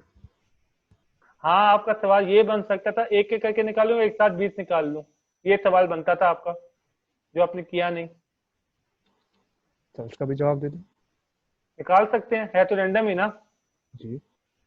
ठीक है, तो अब एक साथ 20 निकाल लें, एक एक करके निकाल लें, कोई फर्क नहीं पड़ता। सर एक साथ अगर 20 निकालेंगे तो फिर भी सबके लिए इक्वल देखें चांस। देखें पॉइंट ये जो 100 के 100 बच्चे है, क्या कोई बच्चा ये कह सकता है मेरे साथ डिस्क्रिमिनेशन हो रही है? नहीं। सबके इक्वल चांसेस ही है ना। जी। ये पॉइंट करो। चलें, रैंडम हो गया। जी सर। अगली का नाम क्या है? Systematic sampling. ये थोड़ा सा लंबा प्रोसेस है। पॉपुलेशन साइज को हम कहते हैं कैपिटल एन और सैंपल साइज को हम कहते हैं स्मॉल एन। ये हमने स्टैटिस्टिक्स में पढ़ा होगा, आपने भी पढ़ा होगा। जी। रिपीट करें, पॉपुलेशन को क्या कहते हैं? Capital N. सैंपल को? Small N. सबसे पहले आपने एक इंटरवल निकालना है। इंटरवल का फार्मूला है capital N divide by small N. Repeat करें, क्या फार्मूला है? Capital N divide by small N. Capital N था कितना? सर कैपिटल हमारा 100 था। स्मॉल एन कितना था? पॉपुलेशन का था। बोले। स्मॉल एंड सैंपल का था सर। स्मॉल एन 20 था ना। More than Yes, 20 sir. होगा। तो 100 डिवाइड बाय 20 कितना हो गया? 5। इसे हम बोलेंगे इंटरवल। क्या कहेंगे? इंटरवल। अब करेंगे क्या? आपके पास सैम्पलिंग फ्रेम अवेलेबल है? सैम्पलिंग फ्रेम मतलब लिस्ट ऑफ ऑल एलिमेंट, मतलब अटेंडेंस शीट अवेलेबल है? जी सर अवेलेबल है। चलें, आप अपने हाथ में अटेंडेंस शीट उठा लें। अब आपने क्या करना है, वो जो 100 बच्चों की पर्चियां थी उसमें से कोई एक पर्ची उठा ले, रेंडमली कोई भी एक पर्ची उठा ले। ठीक है, उठा जी। लिया आपने? जी। उस एक पर्ची में नाम आ गया दानियाल। क्या नाम आया? दानियाल। अब दानियाल को लिस्ट में ढूंढे, दानियाल लिस्ट में कहाँ है? आपने दानियाल को ढूंढा और दानियाल आ गया 72 नंबर पे। तो पहला बच्चा कौन है? दानियाल जो कि 72 नंबर पे। अगला बच्चा कौन होगा? अगला सर सीक्वेंस तो जो फिक्स नहीं है। लिस्ट में 77 पे है। अच्छा इंटरवल फिर उसके हिसाब से सही। अच्छा, आपने 77 वाला क्यों चुना? कितने की जंप मारी आपने? 5 की, ये 5 आया कहाँ से था? जो कि हमारा इंटरवल था सर। कैसे निकाला था? Sir population size divided by sample size. Capital N divide by small N. जी। कितने बच्चे हो गए आपके पास? 2 हो गए ना? 2 हो गए। ठीक। अगला बच्चा बोले 82, बिल्कुल सही। 82। चैट में लिखा हुआ आ गया। 3 हो गए। उससे अगला 87। 4, उससे अगला 92। उससे अगला 97। 6, उससे अगला 102। 102 तो कोई बच्चा है ही नहीं। इसका अगला 2 स्टार्टिंग से आएगा। क्या आएगा? 2। 2। जब आप पहुंचेंगे 67 पे, ठीक है, 20 पूरे हो जाएंगे, डन हो गया। लेकिन आप कहेंगे मैं नहीं रुकूंगा, तो 67 से अगला क्या आएगा? 72। वापस दानियाल आ जाएगा। अब दानियाल को अब दोबारा तो ना सेलेक्ट कर सकते हैं। ये बात समझ गए? जी। तो 67 पे आके आपको 20 पूरे हो जाएंगे। ठीक है। इसको कौन सी सैम्पलिंग कहा जाता है? सिस्टमैटिक। हाँ, अब उसको एक और एग्जांपल कर लेते हैं। माने आपका सैंपल साइज था 10, पॉपुलेशन साइज था 100। आपने जब 100 डिवाइड बाय 10 किया तो इंटरवल भी 10 आ गया। ठीक है। आपने पहला बच्चा रेंडमली सिलेक्ट किया और पहले बच्चे का नाम था अली। आपने लिस्ट में चेक किया 55 पे था, तो पहला 55, दूसरा 65, तीसरा 75, चौथा 85, पांचवा 95, छठा 5, सातवां 15, आठवां 25, नौवां 35, 10वां 45। अगर आप नहीं रुकेंगे तो वापस 55 पे आ जाएंगे। वापस 55 पे आ जाएंगे बिल्कुल। वापस अली आ गया। तो इस तरह आप अपने 10 बच्चे पूरे कर लेंगे। ये कौन सी सैम्पलिंग है? सिस्टमैटिक। सिस्टमेटिक है। ठीक है, ये अक्सर आपने देखा होगा, इम्तियाज का स्टोर हो गया, ये जितने भी स्टोर है वो क्या करते हैं, हर 100 कस्टमर से डेटा लेंगे, हर 1000 कस्टमर से डेटा लेंगे। उसकी लॉजिक समझ में आती है? इमेजिन करें इम्तियाज से अपने कस्टमर पे रिसर्च करनी है, तो अगर वो सारा डेटा सुबह ले लें तो सुबह तो एक स्पेसिफिक टाइप के लोग आए होंगे। अगर सारा डेटा दोपहर को ले लें तो दोपहर को भी एक स्पेसिफिक टाइप के लोग आए होंगे। अगर सारा डेटा रात को ले लें तो रात को भी स्पेसिफिक टाइप के लोग आए होंगे। तो वो क्या करते हैं, हर 2 घंटे बाद डेटा ले लेंगे, हर 100 कस्टमर से डेटा ले लेंगे। आपने अक्सर ये ड्रामा देखा होगा। समझ गए आप? बिल्कुल सर डेज के हिसाब तो से आपने भी। नोट किया, आपने नोट किया इंटरवल बनाई होती है, हर बंदे ने अपने हिसाब से इंटरवल बनाई होती है कि हर 1000 क्लिक वाले को ये करना, अक्सर ही होता है, हर 10,000 क्लिक वाले को ये करना, हर 100 कस्टमर को ये करना। तो इस सैम्पलिंग को क्या कहा जाता है? Systematic sampling. तीसरी का नाम क्या था? Stratified random sampling. जी। अब उसमें आपने क्या करना है, ये आपकी पॉपुलेशन है, जी बोले सर। इस पॉपुलेशन के आप बनाए ग्रुप, सही है, ये ग्रुप ए है, इस ग्रुप का नाम क्या है? ए। ये ग्रुप बी है, ठीक है, जी सर। ये ग्रुप सी है। अब पॉपुलेशन को मैंने कितने हिस्सों में डिवाइड कर दिया है? 3। अब डिवाइड इस तरह करना है कि विद इन होमोजीनियस हो, बिटवीन हेट्रोजीनियस हो। रिपीट करें, मैंने क्या लाइन बोली है? Between homogeneous. With in homogeneous हो।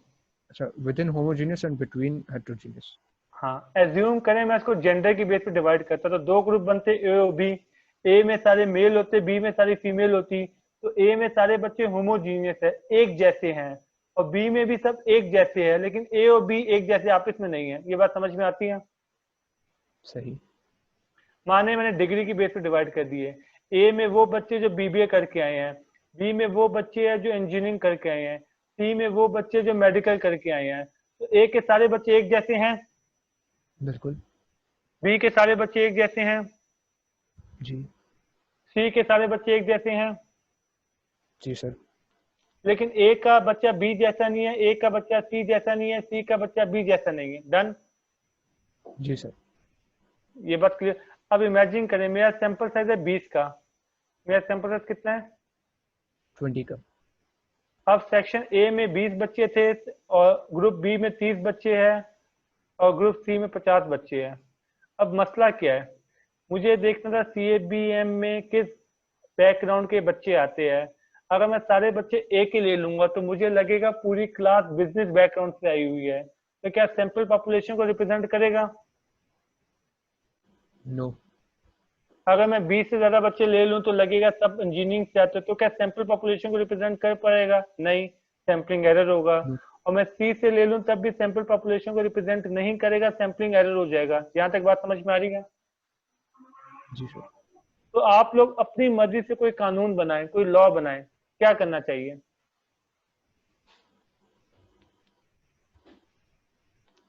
सर इक्वल अमाउंट में सबसे ले लें। ना, पहले तो एक रूल बनाएं कि हर ग्रुप से बच्चे लेना जरूरी है। ये रूल बनाएं। वही आ जाएगा कि हर ग्रुप से। हाँ, पहले ये रूल बनाएं, हर ग्रुप से बच्चे लेना जरूरी है। तो स्ट्रैटिफाइड का पहला स्टेप क्या था? ग्रुपिंग होगी, और ग्रुपिंग विद इन होमोजीनियस होगी, बिटवीन हेट्रोजीनियस। और अगला रूल ये है, हर ग्रुप से बच्चे लेना जरूरी है। ये रूल बन गया। जी।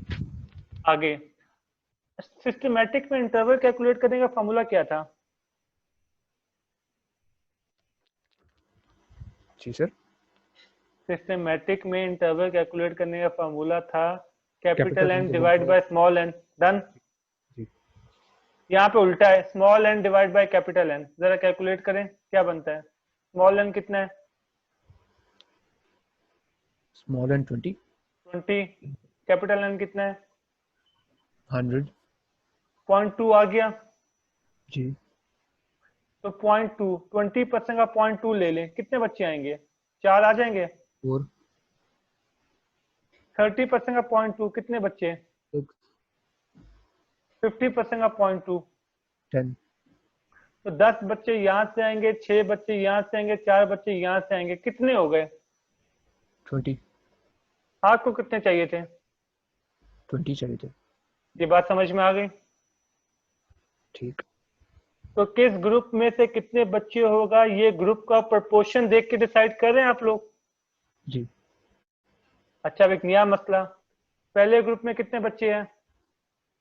20। लेने कितने हैं? लेने 4 है। कौन से 4? सर उनमें भी कोई इंटरवल होगा? 5 का ना इंटरवल ना, होगा? अब इसके अंदर रैंडम सैंपलिंग होगी। इसका मतलब है अब हम 3 डब्बे रखेंगे। पहले डब्बे का नाम है ए, दूसरे डब्बे का नाम है बी, तीसरे डब्बे का नाम है सी। पहले डब्बे में ए की पर्चियां, दूसरे में बी की पर्चियां, तीसरे में सी की पर्चियां। तो पहले में से 4 पर्चियां, दूसरे में से 6 पर्चियां, तीसरे में से 10 पर्चियां। ये बात समझ में आ रही है? वो रैंडमली इसका सिलेक्ट होगी। मतलब ये है, इसमें से आप अपनी मर्जी से नहीं ले सकते। ये बात समझ में आ रही है? ठीक है सर। कैसे निकालना है? रैंडमली। इसमें से भी रैंडमली, इसमें सिस्टमेटिकली भी कर सकते हैं, लेकिन रैंडमली करें तो बेहतर है। सिस्टमेटिकली में फिर इसकी सिस्टमेटिकली में आपको क्या करना पड़ेगा? 20 को पहले 4 से डिवाइड करें, 5 की इंटरवल आ गई, फिर पहला रैंडमली लें, फिर हर 5 के बाद लें। काम लंबा हो रहा है। ये बात समझ रहे हैं? ठीक। तो सिस्टमेटिकली करने से बेहतर क्या है? हाँ, रैंडम। अब देखें 5 स्टेप्स हो गए। स्टेप नंबर 1 क्या था? ग्रुप बनाएं। स्टेप नंबर 1 था कि ग्रुप्स बनाने होंगे। ग्रुप कैसे बनाएं? With in homogeneous, between hetero. Heterogeneous. ठीक है। फिर आपने कहा हर ग्रुप से लोग लेना जरूरी है। हर ग्रुप से लोग लेना जरूरी है। फिर आपने हर ग्रुप के साइज के हिसाब से उसका सैंपल निकाल लिया, प्रोपोर्शन निकाल लिया। डन। प्रोपोर्शन निकाल दिया, बिल्कुल। कैसे निकाला? Small N divide by capital N करके, जी और जिसका जो प्रोपोर्शन था उससे रेंडमली बच्चे निकाल लिए। डन। जी सर, अगर हमारा सैंपल छोटा हो तो फिर तो इंटरवल से भी निकाल सकते हैं, मतलब उससे भी इजी हो जाएगा। अगर सैंपल हमारा बड़ा हो फिर मुश्किल होगा। नहीं, वो तो दोनों ऑप्शन है, रेंडमली भी कर सकते हैं, ग्रुप से सिस्टमेटिकली भी कर सकते हैं, मर्जी है आपकी। रैंडमली करनी ज्यादा बेहतर है। रैंडम ज़्यादा बेटर। ओके हाँ ठीक है, चल। ठीक है सर। लेकिन देखिए वही कानून ऊपर वाला लगेगा, रैंडमली की सिचुएशन अलग है, सिस्टमेटिकली की सिचुएशन अलग है। ठीक है, फिर आपको ये कंसेप्ट पता होना चाहिए, ग्रुप में से आप रैंडमली भी ले सकते हैं, सिस्टमेटिकली भी ले सकते हैं। ठीक है सर। अभी जो आपने स्ट्रैटिफाई पढ़ा, इसका पूरा नाम है प्रोपोर्शनेट स्ट्रैटिफाइड सैंपलिंग। इसको प्रोपोर्शनेट इसलिए कहा जा रहा है क्योंकि आप ग्रुप साइज को कंसीडर करके सैंपल साइज कंसीडर कर रहे हैं। ये बात समझ में आ रही है? जी ये पूरा समझ में आ गया आपको? जी सर, क्लियर है। डिस्प्रोपोर्शनेट भी यही है, बस एक फर्क है। डिस्प्रोपोर्शनेट में अपने ग्रुप बना लिए with in homogeneous between heterogeneous. यहाँ पे 20 बच्चे थे, यहाँ पे 30 बच्चे थे, यहाँ पे 50 बच्चे थे, सब कुछ वही है। फर्क क्या है? आप small N divide by capital N नहीं करेंगे, फिर आप प्रोपोर्शन नहीं निकालेंगे। ये बात समझ में आ गई? ठीक, फिर तो सब पूरे बताता रैंडम। हूँ। हम अपने रिसर्च की, जैसे आपने कहा यहाँ से 7, यहाँ से 7 और यहाँ से 6, टोटल कितने हो गए? 20। अगर मैं 7 को डिवाइड बाई 20 करूँ कोई और परसेंटेज बनेगी, 7 को डिवाइड बाई 30 करूँ कोई और परसेंटेज बनेगी, और अगर मैं 6 को डिवाइड बाई 50 करूँ तो कोई और परसेंटेज बनेगी। दूसरा आदमी कहते हैं नहीं भाई ये मत करो, यहाँ से 10 ले लो, यहाँ से 5 ले लो, यहाँ से 5 ले लो, तब भी 20 बन गया। जी अब भी ये प्रोपोर्शन का ख्याल तो नहीं कर रहा। नहीं। एक आदमी कहता है यहाँ से 12 ले लो, यहाँ से 5 ले लो, यहाँ से 3 ले लो, कुछ भी कह सकते हैं, लेकिन टोटल 20 तक ही रहेगा। राइट। अब भी जब मैं प्रोपोर्शन निकालूंगा तो पहले केस में 20-20-20 बन रहा था, यहाँ पे 20-20-20 नहीं बन रहा होगा। राइट। जी बिल्कुल। इसकी एक एग्जांपल भी मैं आपको दिखा दूं ताकि आपको थोड़ी लॉजिक क्लियर। अब आपको ये लग रहा होगा कि भाई प्रोपोर्शनेट ज्यादा बेहतर है डिस्प्रोपोर्शनेट से, है ना? जी जरूरी नहीं है। अब ये देखें, अब यहाँ पे इन्होंने क्या किया, 20% सबका लिया है। 10 का 20% कितना हो गया? 2। 30%। 30 का 20% 6। ये टोटल कितना बना है? 42। 142। और 140। डिस्प्रोपोर्शनेट में देखें ना, परसेंटेज डिफरेंट रखी हुई है, तो यहाँ पे कितना बना है टोटल? 140। 142 सेम है। देखा जाए तो टॉप मैनेजमेंट का उन्होंने 70% ले लिया है। राइट। सेक्रेटरीज का 50% ले लिया है। ठीक है, जी ये बात समझ में आ रही है? जी सर। अब सवाल उठता है ऐसा क्यों कर रहे हैं? देखिए हमारी अक्सर रिसर्च की रिक्वायरमेंट कैसे बन जाती है, माने मेरी फैक्ट्री के अंदर 900 एम्प्लॉयज है, 90 HOD है, 10 डायरेक्टर है, टोटल कितने हो गए? 1000 हो गए। 1000 जी। मैंने 6 लोगों की कमेटी बनानी है, तो आप लोग क्या कहेंगे? 2 डायरेक्टर ले लो, 2 HOD ले लो, 2 लेबर ले लो, कहेंगे? जी तो अब देखा जाए तो लेबर की परसेंटेज तो बहुत कम है, डायरेक्टर की तो 20% होगी, 10 में से 2 आ गए। ये बात समझ रहे हैं? बिल्कुल। इस सिचुएशन समझ में आ गई ना आपको? जी सर। इसमें आप अगर प्रोपोर्शनल पे जाएंगे तो लेबर में से 6 में से 5 हो जाएंगे, डायरेक्टर एक भी नहीं आ पाएगा। बिल्कुल। इस तरह की बहुत सी सिचुएशंस होती हैं। जैसे आपकी यूनिवर्सिटी की बात करूं, आपकी यूनिवर्सिटी में से किसी ने अगर डेलीगेट भेजना हो तो बिजनेस के अंदर 8-10 हजार बच्चे हैं, पर एजुकेशन के अंदर मैक्सिमम 40 बच्चे हैं, तो बिजनेस का मैं 1% भी लूँ तो 150 बच्चे आ जाए। बात समझ रहे हैं? और एजुकेशन का 10% बच्चा लूँ तो सिर्फ 4 बच्चे आए। ये लॉजिक समझ में आ रही है? जी एक काम करें, मीटिंग एंड होने वाली है, न्यू मीटिंग आते हैं, न्यू मीटिंग में फिर मैं आगे की चीजें करवाता हूँ। ठीक है, ओके सर। चलें ये मीटिंग में एंड कर रहा हूँ, फिर न्यू मीटिंग में आए, फिर आगे स्टार्ट करते हैं।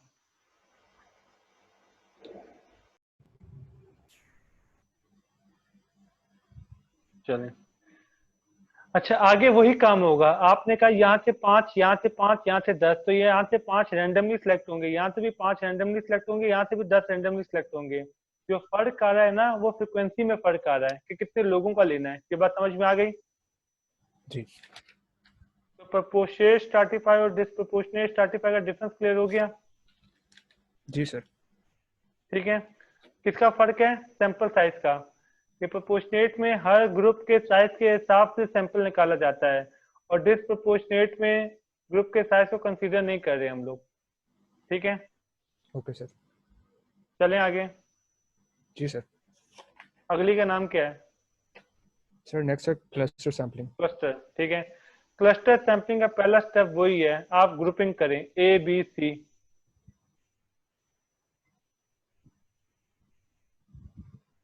ग्रुप बना दिए?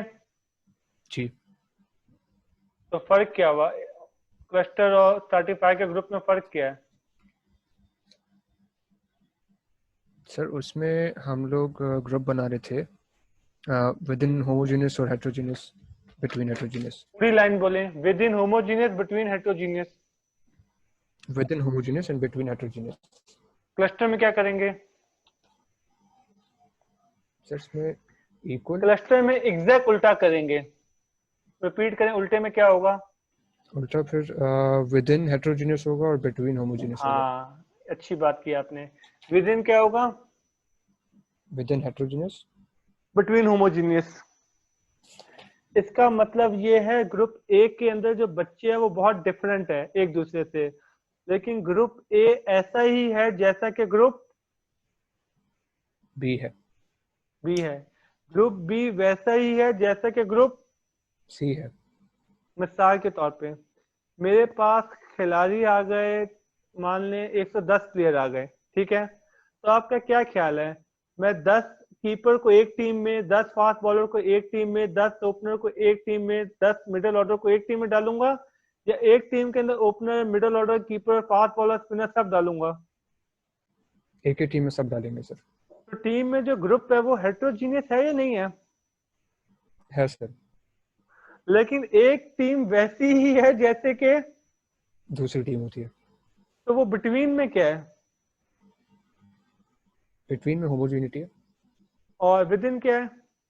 हेट्रोजेनियस। मिसाल के तौर पे ये आपके 3 सेक्शन है, MBR section A, MBR section B, MBR section C, 3 section है। अब इस सेक्शन के अंदर इंजीनियर, डॉक्टर, बीबीए सब है। बिल्कुल। इस सेक्शन में भी इंजीनियर, डॉक्टर, बीबीए सब हैं। जी इस सेक्शन में भी इंजीनियर, डॉक्टर, बीबीए सब हैं। बिल्कुल। अब मुझे देखना है सीबीएम के अंदर जो सेक्शंस है किस बैकग्राउंड से बच्चे आए हैं। तो एज्यूम करें अगर मैं तीनों ग्रुप से बच्चे लूं और इत्तेफाक से तीनों ग्रुप से इंजीनियर आ जाएं, तो क्या वो सैंपल पूरी पॉपुलेशन को रिप्रेजेंट कर पाएगा? No sir. तो फिर कोई सोल्यूशन निकालें।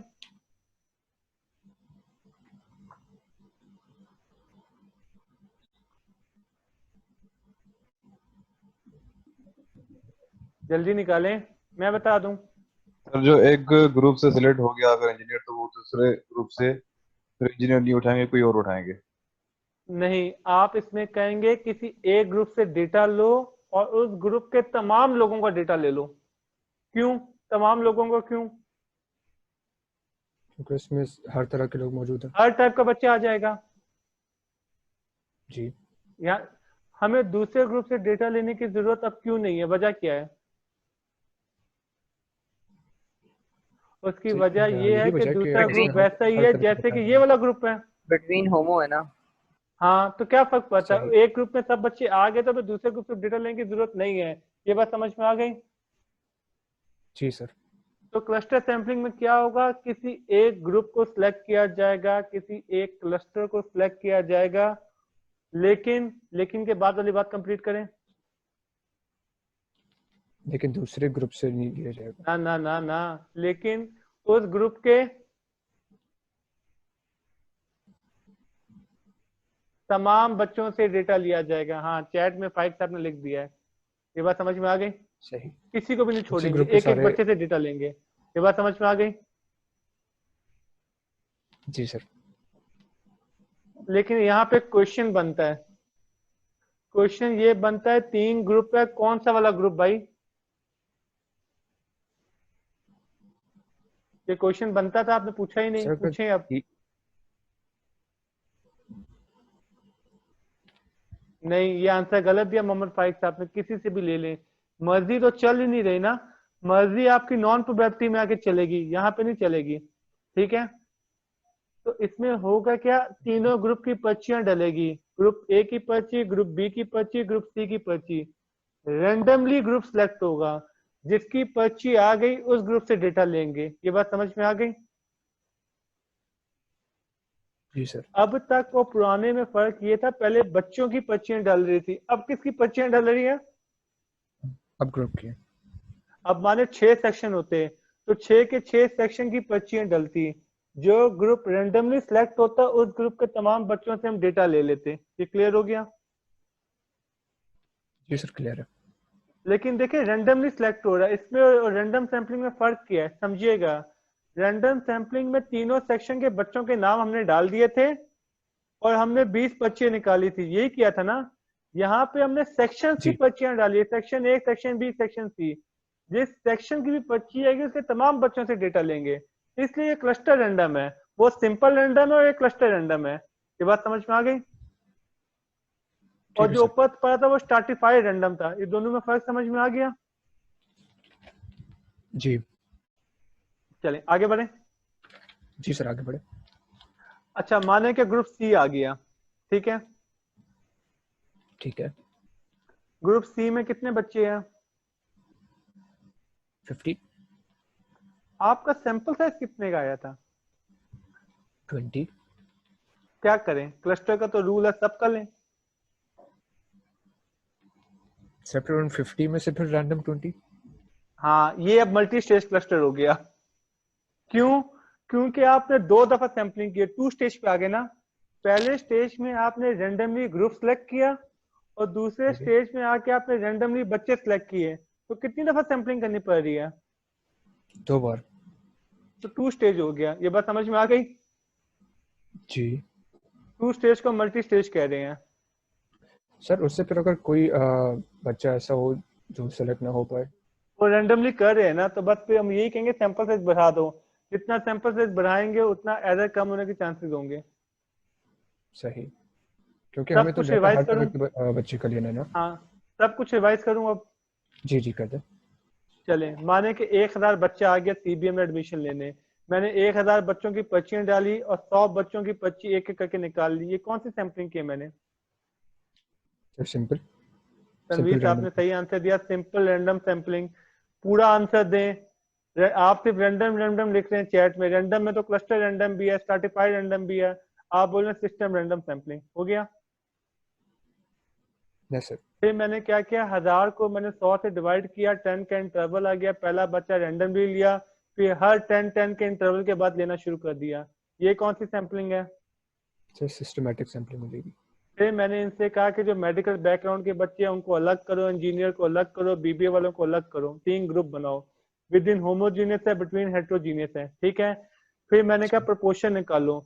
जो मेडिकल में से 500 बच्चा तो यहाँ से 50 लेना है, इंजीनियर में से 30 बच्चा तो यहाँ से 30 लेना है, बीबीए का 200 बच्चा यहाँ से 20 लेना है।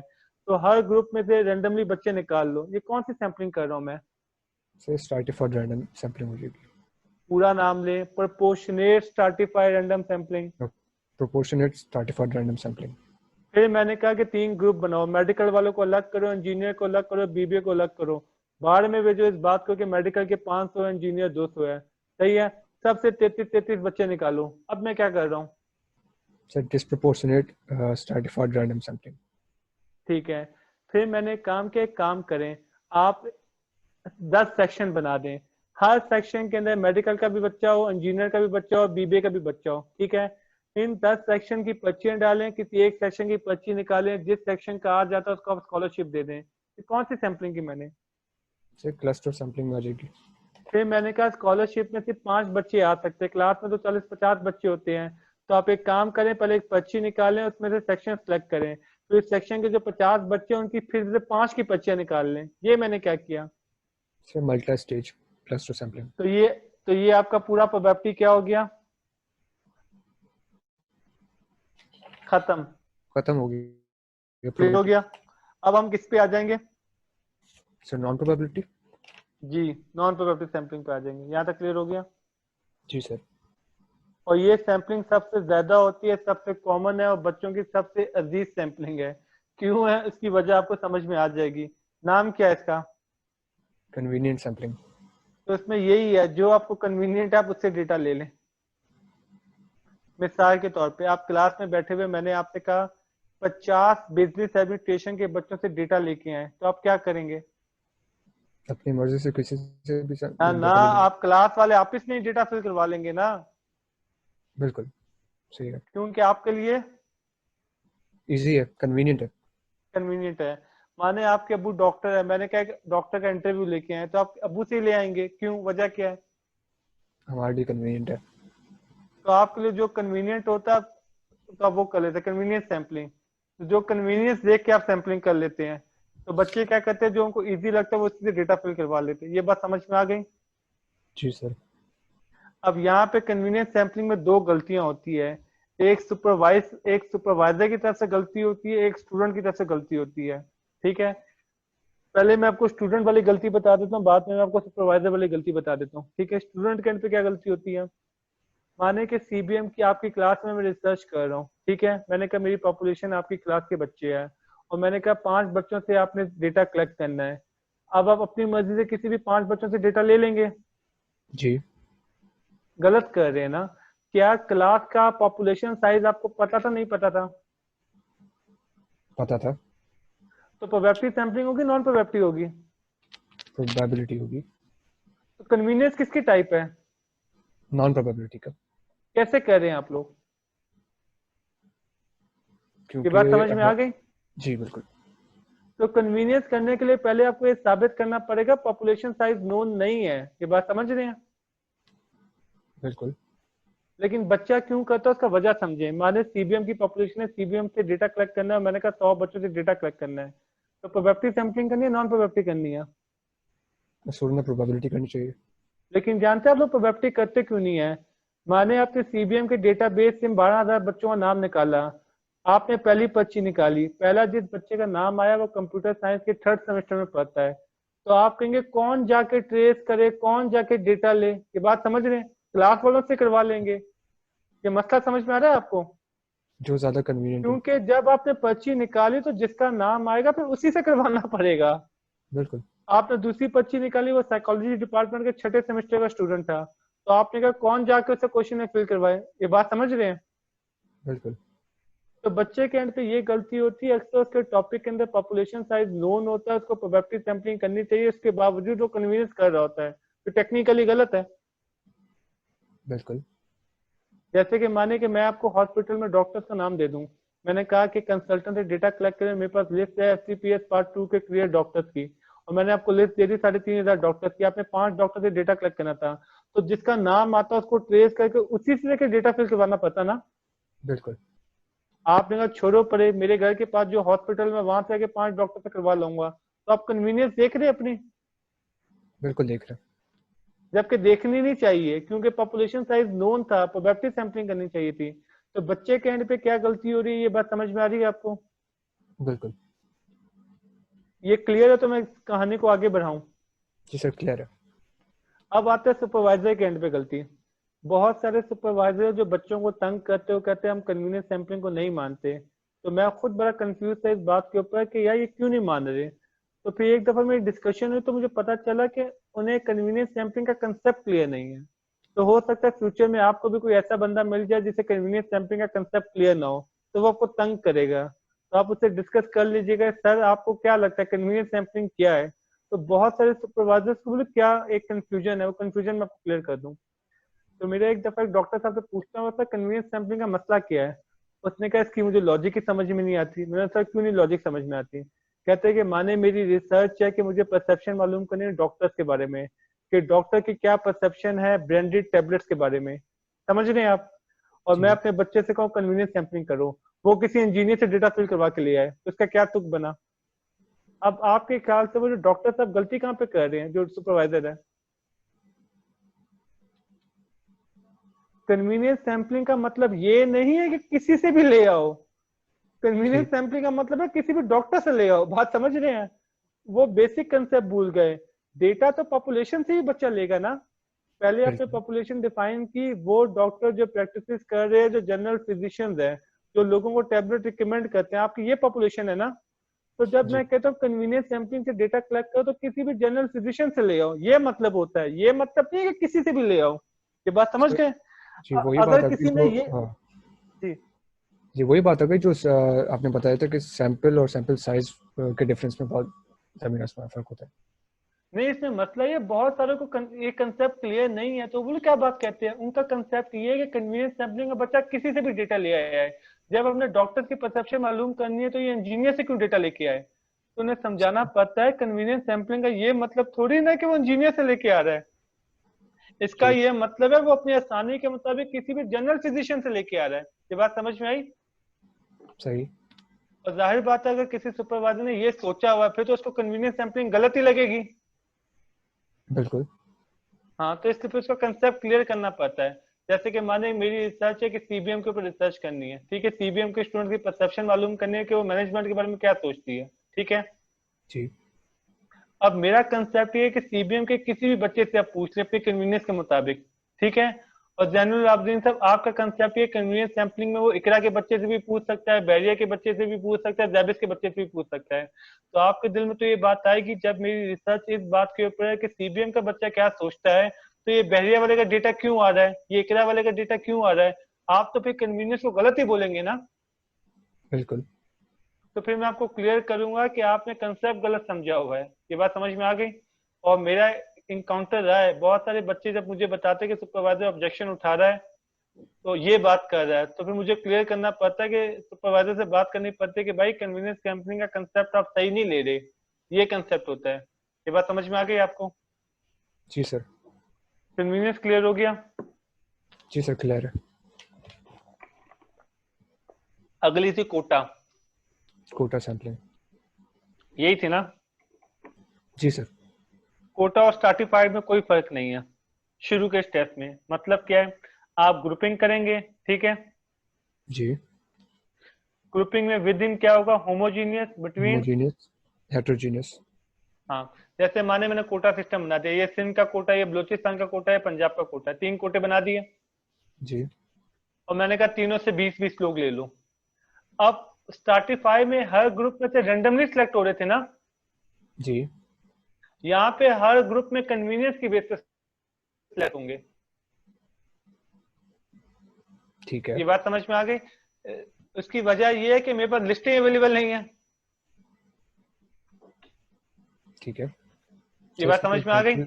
जी एग्जांपल जैसे कि माने गवर्नमेंट जॉब है, कोई भी सीट है, जैसे कि माने कि मैंने कहा कि जो बंदा भी डॉक्टर की सीट के लिए आना चाहता है सिंध से आ जाए, ठीक है, 20 सीटें मेरे पास, ठीक है। जी। तो आपको क्या एग्जैक्ट पता है कि कितने कैंडिडेट है जो एलिजिबल है सिंध के अंदर, एग्जैक्ट पता है? नहीं। तो पॉपुलेशन साइज नोन है, नोन है। अननोन है। इसका मतलब लिस्टें नहीं बना सकते, बिल्कुल। प्रोबेबिलिटी कैलकुलेट नहीं कर सकते, राइट। बिल्कुल। तो मैं अपनी कन्वीनियंस देखूंगा ना, जिन 70-80 ने अप्लाई कर दिया उनमें से 20 को सिलेक्ट कर लूंगा। बिल्कुल। तो आपने कन्वीनियंस की बेस पर सिलेक्शन की ना। जी। लेकिन स्ट्रैटिफाई में आपके पास हर ग्रुप की लिस्ट होती है, आप वहां से रेंडमली सिलेक्ट करते हैं। बात समझ रहे हैं? और यहाँ पे हर ग्रुप में आप कैसे सिलेक्ट कर रहे हैं, कन्वीनियंटली। कन्वीनियंटली। तो ये स्ट्रैटिफाई सेम है।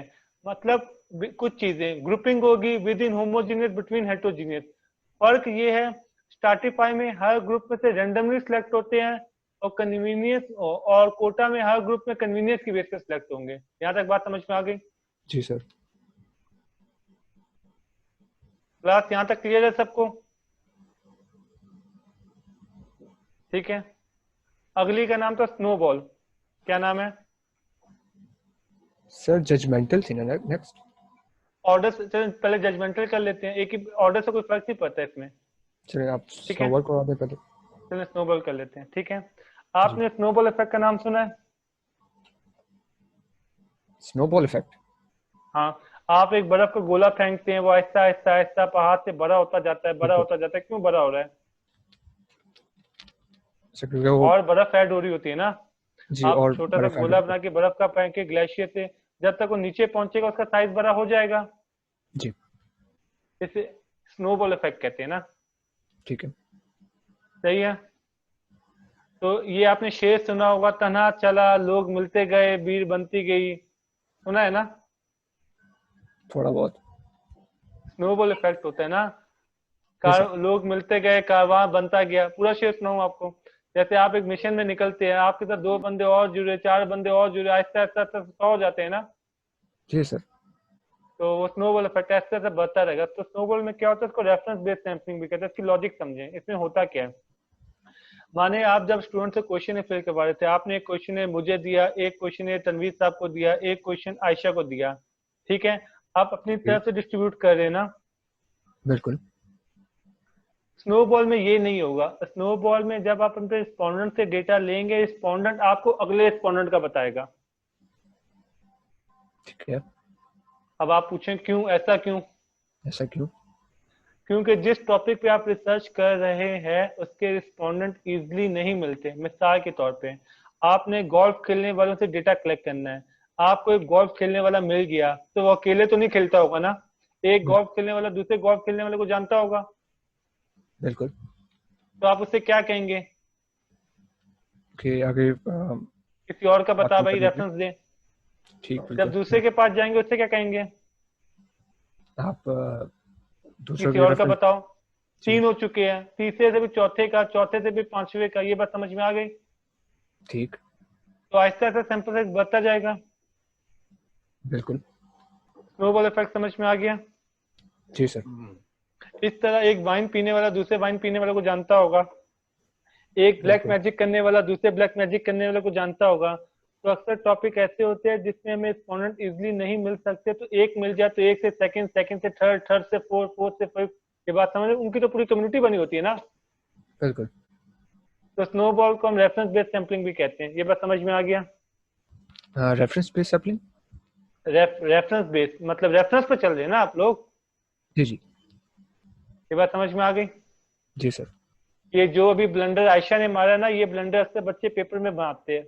क्या वो पेपर में लिख देते हैं स्नो ब्रॉस सैम्पलिंग। आपने बचपन में सैगा गेम खेली होगी, बर्फ के गोले बना बना के मारता है। बिल्कुल।